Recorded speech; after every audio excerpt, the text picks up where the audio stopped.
All right, everybody, welcome to Coffee for Closers. Alex Wellings here, joined by my new co-host. I'm just going to say new co-host, Mr. The Stig, Jacob Scott. Thanks so much for being here, brother. You're welcome. Although you don't really have a choice. Somebody's got to man the camera, so you got to be here. Anyway, so last week we talked about AI and some of the incorporations we've been doing recently, not only in our programs, but just in everything. And AI just seems to be everywhere. Very popular. If you haven't seen that video or that last episode, go ahead, take a check, see how it goes. If you've not already, go ahead, subscribe to the channel. If you like what we're talking about here, we are a show all about marketing, branding, sales strategy for financial planners in the retirement planning space. We are here to talk about whatever and anything, anytime, does not matter. So drop your comments in the comment bucket.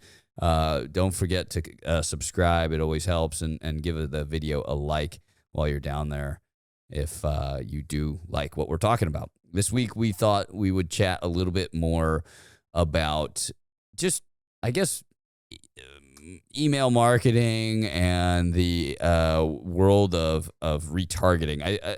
I mean, Jacob, you were saying, let's talk about email marketing, but for me, that jumped right to retargeting. I was just talking about this with our CEO the other day and was saying, you know, it's shocking. And our head of our creative team as well. It's shocking how many prospects come from retargeting. Mm-hmm. And it's like, so how many advisors out there can honestly say that are watching are doing the retargeting that they should? Yeah. I think Snappy Kraken does a lot of this stuff. Snappy Kraken's got some good stuff out there for retargeting. But like the retargeting efforts, I would say almost probably close to half of our prospects come from retargeting. It's wild. Yeah. I mean, and they're way more serious. Right? So let's say I'm an advisor in the field. Let's say I am doing workshops. I do a dinner workshop once a month, maybe twice a month, 2 nights a month. I do a mailer promotion or a digital promotion, doesn't matter, whatever it is. I then get an audience. If it's digital, maybe 50% will attend. If it is a mailer, maybe like 90% will attend. But with a mailer, I might have, let's say, 40 prospects register. With a digital advertisement, I might have 80 prospects register. The 40, let's say, 38, 39, somewhere in that 36 to 39 will show of the 40 that registered. Of the 36 that showed, half booked an appointment. Right then and there. So if I'm a decent advisor, maybe 60, 70%. Really good advisor, 60, 70%. I know there's somebody out there who's, I get 90% of my audience to book appointments. I would like to see it. Yeah. I'd like to see it. But maybe you are, and so be it. Of those, how many show up? Right? You got to have these statistics. Like, so if somebody calls you and is like, hey, what are your statistics, with working this metric? You should know that. If you know your business, you should know that. How many people do I mail? What's the cost of that? How many people show up? How many people book an appointment? How many people show up for those appointments? Of the appointments, how many of those are qualified? Right? Because then you know how much you spent on the mailer and how many qualified prospects showed. And it's the most important thing you can do. So again, the retargeting effort has to be, okay, well, how many people showed? I need to tag everybody that didn't show. I need to tag everybody that showed. I need to tag everybody that booked an appointment. I need to tag everybody that didn't book an appointment. I need to tag everybody that, and this is my CRM system. I'm talking about tagging. This is in my CRM system or in my nurture system, whether it be like MailChimp or, whatever it might be. But in your CRM system, at the very least, you need to be tagging them with this. Those that showed for their appointment, those that didn't show for their appointment, those that were qualified that showed for their appointment, and those that were not qualified that showed for their appointment. Okay? Once I have all that tagging done, you can build in these systems now nurturing systems. And it's like, okay, do I expect every advisor watching this to be able to do that? Maybe not. But you can build nurture systems and just apply the logic. So when I put this tag on them, they automatically fall into a custom nurture campaign to bring them back in. Once these things are set up, I don't care if it's a third party that helps you do it, or your IMO that helps you do it, or if you do it personally, or you hire somebody to come in your office and work for you that does this constantly. Those systems will automatically generate your own prospects. Why would you do that? Well, it brings the return on that investment way up. Way up. Yeah. Because let's say you're a normal advisor. Well, you spend $5,000 on a mailer and you have, 10 people or 20, let's say 20 people show up. Let's say it was easy math. I've got $100 or $10,000 mailer dinner workshop that I do. And I've got 20 people that show up for that dinner workshop. Okay. So I got 20 people. That is what, about $100 or $200 a head? No. What am I doing? Hold on. What did I say I was doing? You said a $10,000 mailer. $10,000 mailer. And I've got 20 people there. That's $500. That's $500. I'm losing myself in my own stats. It's early. It's Monday. It is early on a Monday. $500 per person that shows up. Okay. With that, now I have to do, okay, well, if it's only of the 20 people that show up for the workshop, 20 buying units. Remember, I got to think in buying units. If I got 20 people showing up for that, or 20 buying units showing up for that, how many are booking an appointment? Let's say I've got half the room that books an appointment with me. Well, now it's $1,000 per appointment, right? It was $500 per show. It was $1,000 per appointment, right? Because I only got 10 appointments from the $10,000 I spent. Easy to follow, right? But now only 5 of the 10 are qualified prospects, right? Well, now it's $2,000 per qualified prospect, right? Yeah. So $2,000 per qualified prospect. And how many will I close? 1, 2 appointments. So, okay, the 2 appointments that closed, I again have somewhere in that, I don't know, almost $4,200 range in a closed appointment. And what am I going to turn back? Let's say average case size somewhere around 200,000 for an annuity, 200,000 into AUM, whatever it might be. But you are sure it's justified. There's a big return there that you've got.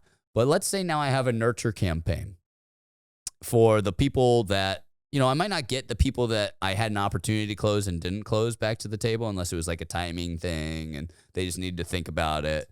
It's like if I don't have those nurture campaigns, I might get 3, 4, 5 other people back in my office, and it starts to increase it. So now, or decrease it from $4,000 per close to somewhere around $2,000. Cut it in half. Might be $1,000 per close.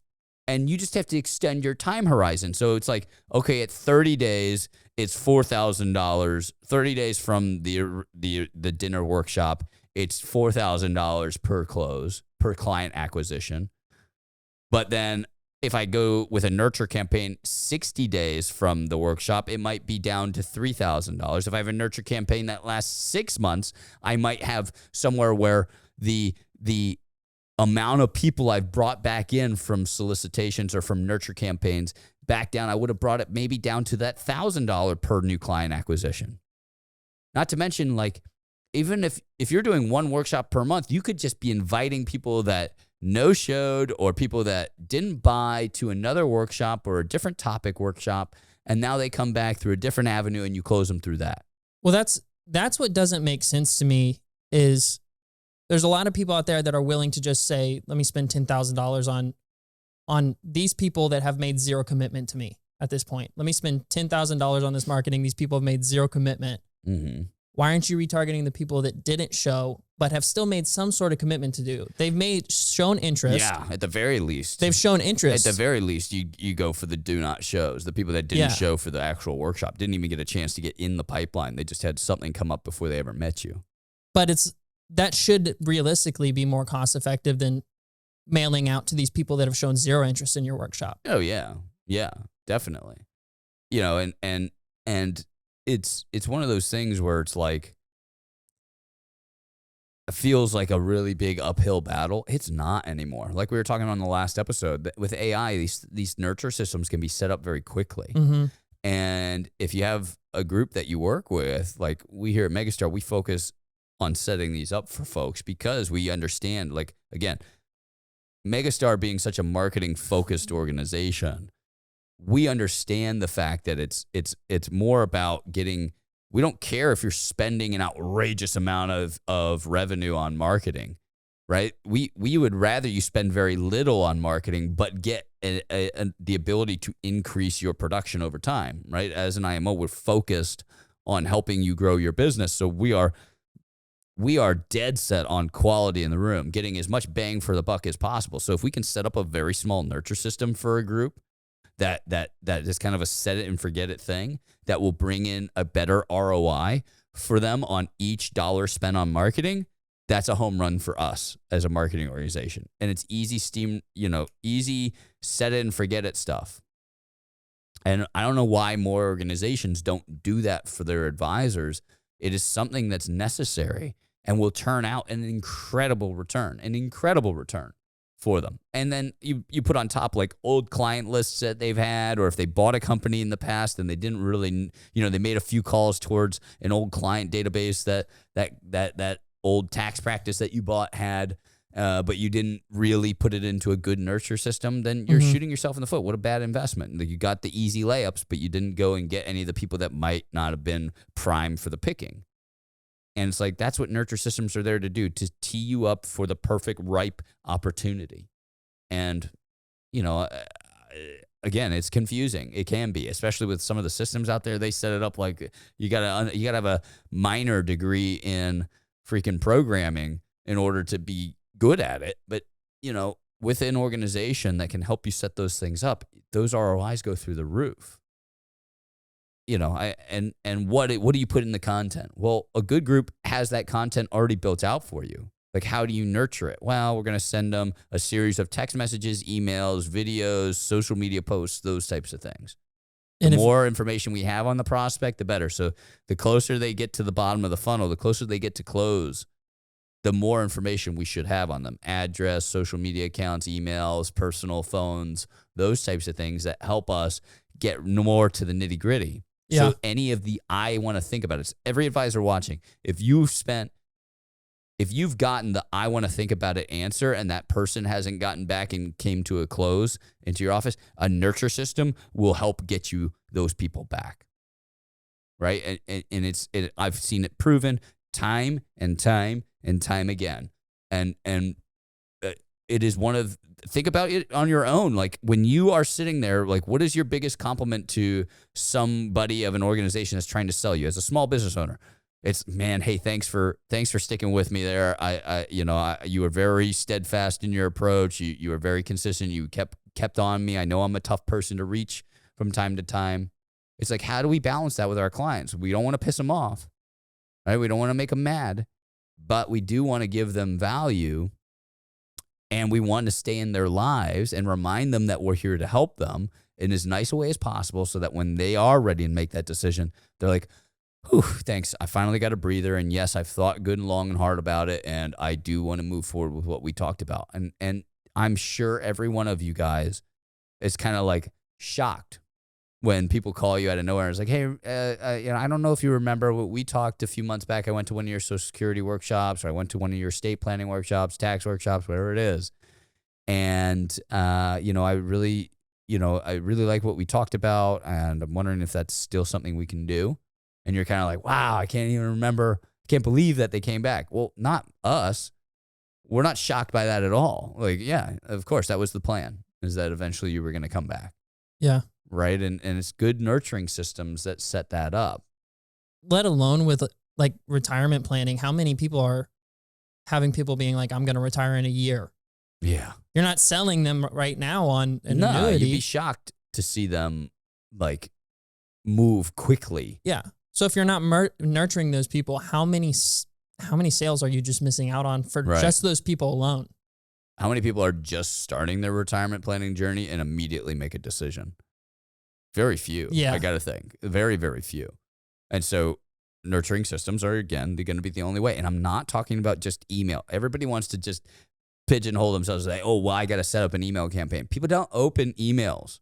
In fact, almost every email receiver sending, like Gmail, Yahoo, Outlook, they're all pretty darn good at compartmentalizing marketing emails from work specific or personal important emails.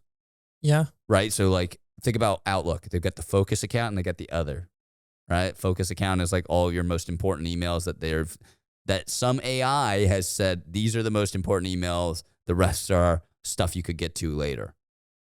Gmail's got a whole promotions section now. You go down to Gmail, it's like promotions right down the center. It's like, how many people are actually clicking on that? Very few. Maybe it's just my generation, but I barely check my email. No, it's not. This is a statistical proof. If you don't believe me, go scour the internet for it. Open rates on emails are somewhere around 2 to 5% for good emails, good marketing emails. Right? So unless they know and open and read frequently your emails because they like them so much, they are not going to open them with most likelihood. 95% of the time, they're not going to open them. Do you know how many unopened emails I have right now? How many? 27,000. Oh, gosh, that bugs me. See, they're either like you and they just don't have them open, or they're like me and I just mass delete or mass read emails. So like I have, let's see. I have 877 emails unopened, but the majority of those come to my kind of like spammy accounts. And the only reason it's so low compared to yours is because every week or 2 weeks I go in there, I kind of give it a quick scan to see if there's any like bills that I may have missed or something like that. Any like medical things that came through or, whatever I may have missed. If I don't see anything important, I go select all, mark all as read, done. Because I don't like looking at the damn notification thing that's on there. My number's too big that I've just given up on that at this point. But you could just in one foul swoop, so just mark it all red and be done with it. And so people do that. And guess what it tells your email system? Oh, that guy opened and read your email. He didn't. She didn't. But they mark it as read. They might scroll quickly and just click, click, click, click, click, click, click. Mark them all as read. So are you also thinking text campaigns are the other way to? So you go the other way. Go through text campaigns. Text campaigns work a lot. Now, you better be tasteful about it. Because if you go through, because text messages get open. Like that's like almost a stark contrast. It be like open rates on text messages are like 80, 90%. Used to be like high 90th percentile, 95th. Now I say somewhere around 80 to 90% of text messages get open. And the majority of times is because you don't have you don't have the actual cell phone of the person, right? You have like a office line, home phone, some sort of like, they've built in some sort of spam filter on their cell phone, just stuff like that. But most of them will get opened. But it can't be like this spammy, solicity text. Definitely, hey, first name, and then give them some information, good information. Thought this might be helpful for you. I know we've chatted in the past. Something like that. It feels very personal. Well, you want to be too. Hey, I know you came to one of our classes in the past. I just wanted to make sure you knew we were running a couple more classes this week, and you're more than welcome to join us. Click the link below. You can sign up, and I would love to see you at one of our events soon. Thanks. Something real nice and personal. That can go out to every one of them. Hey, first name, comma, that sentence I just said, and then done. Send that out to everybody. You'll get way better response. Hey, I know you came into the office. We had some talks about retirement income. I know you were wanting to think on some of these things. I get it. Here's a really great article I've been giving to some of our clients recently about retirement income. Thought you'd enjoy the read. If you ever want to get back together, just let me know. That's so good. So good, right? Well, but here's a little retirement income link. Done. Send that out to all of the people that have ever come to my office and sat down with me. I already know I'm going to talk about retirement income, and I know that I'm always, if they didn't do business, probably because they wanted to think about it. So I'll make that mass generalization. Or those people that are retiring in a year to 2 years, they now have your phone number. Oh, yeah, they have my phone number. and you can use it from your office phone number. Like you can have it send text messages from your office phone number. Yeah. So if they call that number back, it rings to your office. It's like these systems are so sophisticated. And again, you have to get it set up, sure. But I literally just got a text message. I'm literally talking. I don't know if the camera can see that, but I just got one back. A simple texting, right? That's one of the platforms we'll use for texting. Oh, someone responded back to your text? Just responded back. Let's see what they said. Oh, so this is a confirmation for an appointment coming up. Okay, half hour is perfect. Looking forward to chatting. Your show rate's probably going to be better now too. So, well, yeah, but it's like I'm sitting here filming this and I'm getting text messages from my confirmation systems that are going for appointments in the future and doctors' offices do this, dentist office, real estate, state attorneys, all these people, they use these as standard practice. Hopefully you as an independent advisor that run your own firm have these solutions built for you. If not, you need to get with a group that does that for you because it is extraordinarily effective. Restaurants do it. You give them your phone number now and they Open Table does it like Yeah. for your reservations, right? You need to cancel, let us know. But it's the same kind of thing. We have those things set up and we have auto solicitations going out and you can merge these systems with your like email marketing system and other things so that they all merge together. So if you make one piece of content, it goes out on every platform. Hey, here's this short little video we did from Coffee for Closers. I mean, people will get that. You may have even gotten, that's how you're watching this episode right now is from a text. And yeah, okay, so what? For sure, there are people out there that, will get annoyed, but from a text message, you could even start out the sentence by, hey, first name, I know these text messages can sometimes be annoying, and if you want us to stop you, let us know. But I sent this out just simply to make sure people stay informed on things in the financial marketing world. Hopefully you enjoy this most recent episode that we just pumped out. Let me know if you'd like me to take you off your list, or if you like it, feel free to subscribe. And it's just like calling what's in the way out of the way. You don't want to be annoying or anything like that. But we did think this would be really valuable to you as an independent advisor in the financial space. Okay. Or let's swap it for somebody that's an advisor in the field. Hey, I know I know you are somebody that's looking down the road and as far as retirement, getting your plans together. I know sometimes these messages can catch people off guard. I hope I didn't catch you off guard. Here's a quick link to a recent episode we did or a recent workshop we did, a little excerpt from it that I find most retirees that are starting their retirement campaign or their retirement planning process find really valuable. And boom, you have that message typed up, done. Yeah. And if people unsubscribe anyways, that's not a big deal. It's not a big deal. In sales, you're going for a yes or a no. You're looking for yeses and nos. Unsubscribes are nos. Fine. You're not my Just ideal narrow your audience, list. and good marketing will get rid of people that are not my ideal demographic. Again, it's about getting even 1, 2, 3, 4, 5 more sales out of a retargeting effort than I would have gotten by doing it just that first initial effort. And it's like, think about all the confirmations you do and all of the things on the front end you're doing to make sure people show up for that initial blast. But then afterwards, you're not doing the things that would help you get more people. And if you're getting more people and they're coming to you after an event or after an initial solicitation, they tend to be even more valuable prospects.